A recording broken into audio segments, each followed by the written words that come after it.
दोस्तों, धरती से देखने पर सूरज हमें बिल्कुल शांत दिखाई देता है, पर असल में ऐसा बिल्कुल नहीं है। हाल ही में नासा ने सूर्य पर एक सोलर तूफान को उठते देखा, जिस वजह से सूर्य पर एक आग का विशाल कैनियन बन गया था, जिसे नासा के सोलर डायनेमिक ऑब्जर्वेटरी ने रिकॉर्ड किया था।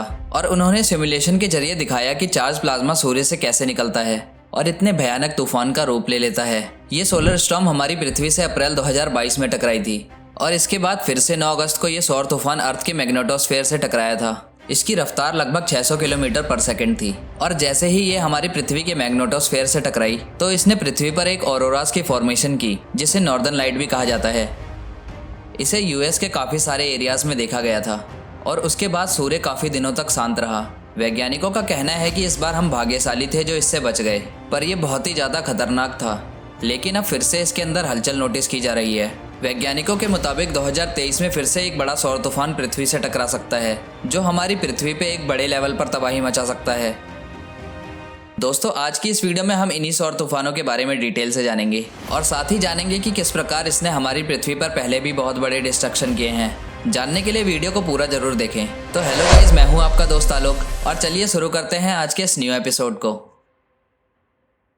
दोस्तों, सोलर स्टॉर्म्स तब आते हैं जब सूरज से निकलने वाले हाई चार्ज पार्टिकल्स सूर्य की ग्रेविटी की पकड़ से बाहर निकल जाते हैं। सूरज पर कुछ ऐसे डार्क स्पॉट मौजूद होते हैं जिन्हें कोरोनल होल्स भी कहा जाता है।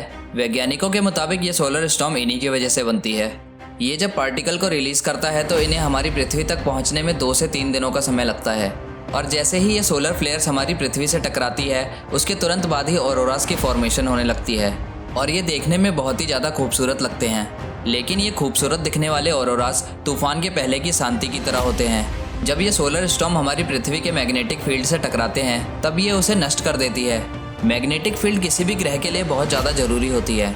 ये मैग्नेटिक फील्ड किसी भी तारे से आने वाले हार्मफुल पार्टिकल्स को ग्रह के अंदर आने से रोकती है और हमारी पृथ्वी के मैग्नेटिक फील्ड ने ही अभी तक हम इंसानों को सूर्य से आने वाली हार्मफुल पार्टिकल से बचा रखा है। और इसी सौर तूफान की वजह से आज से तकरीबन 163 साल पहले बहुत बड़ा एक्सप्लोजन अर्थ पर हुआ था।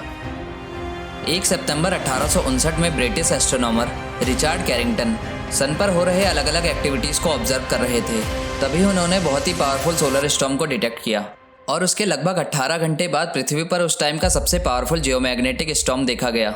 जियोमैग्नेटिक स्टॉर्म उस तूफान को कहते हैं जो पृथ्वी की मैग्नेटिक फील्ड में डिस्टर्बेंस की वजह से आता है और जैसे ही सोलर फ्लेयर में मौजूद चार्ज पार्टिकल्स अर्थ की अपर एटमॉस्फेयर में एंटर हुए वैसे ही सभी इलेक्ट्रिकल अप्लायंस और टावर्स ने आग पकड़नी शुरू कर दी और सभी कंपनीज और टेलीग्राफ बंद पड़ गए और इलेक्ट्रिकल डिवाइसेस में अचानक हाई वोल्टेज की वजह से लोगों को भारी मात्रा में भयंकर शॉक लगे, जिसकी वजह से हजारों लोगों की जानें चली गई और ऑरोरास को पृथ्वी के ऑलमोस्ट हर एरिया में देखा जा सकता था।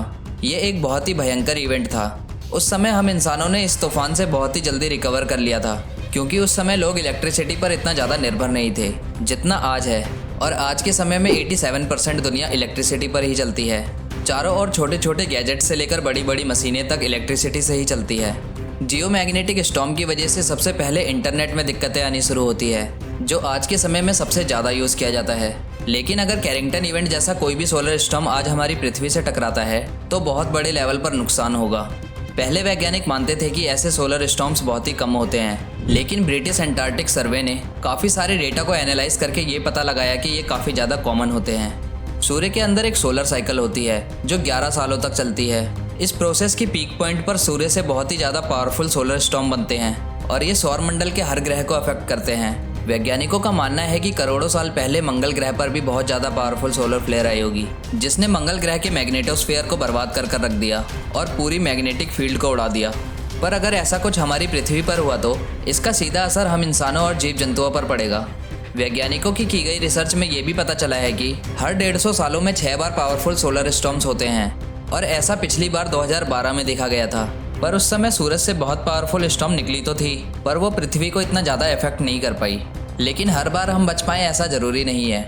अगले 10 सालों में बहुत ही पावरफुल सोलर स्टॉर्म आ सकती है और ऐसा होने पर हमारी पूरी पृथ्वी पर ऑरोरास ही दिखाई देंगे। वैज्ञानिक तेज़ी से ऐसे प्रोजेक्ट लॉन्च कर रहे हैं जो सूर्य पर नज़दीकी से स्टडी करते हैं और आने वाले डिजास्टर का अंदाज़ा लगाते हैं। इन स्टडी से ये पता चलता है कि सोलर स्टॉर्म कभी भी आ सकते हैं। ये तब भी आ सकते हैं जब सूर्य बिल्कुल शांत रहता है। पार्कर सोलर प्रोब पहला इंसानों द्वारा बनाया गया स्पेसक्राफ्ट है जो सूर्य के सबसे करीब जाकर स्टडी करने में सफल रहा। ये किसी भी सैटेलाइट से पहले सूर्य का डाटा वैज्ञानिकों तक भेजता है, जिसके द्वारा वैज्ञानिक ये पता लगा लेते हैं कि सूर्य में क्या क्या बदलाव हो रहे हैं और इन बदलावों का हमारी पृथ्वी और हम इंसानों पर क्या असर पड़ेगा। और इसके बारे में जानकर इससे जितना ज़्यादा हो सके बचने की कोशिश कर सकते हैं। और सच बात तो यह है कि आज के समय में भी हम इंसान इतने ज़्यादा एडवांस नहीं हुए हैं कि हम किसी सोलर स्टॉर्म से पूरी तरीके से अपने आप को बचा पाएँ। दोस्तों, आज की वीडियो में बस इतना ही, और आप इसके बारे में क्या सोचते हैं हमें नीचे कमेंट करके ज़रूर बताएं। और मुझे उम्मीद है कि आज की इस वीडियो से आपने कुछ नया ज़रूर सीखा होगा, और अगर सीखा तो वीडियो को लाइक और चैनल को सब्सक्राइब जरूर करें, और साथ ही अपने फ्रेंड्स और फैमिली के साथ जरूर शेयर करें। मैं मिलता हूँ आपको अपनी नेक्स्ट वीडियो में, तब तक के लिए बाय, जय हिंद।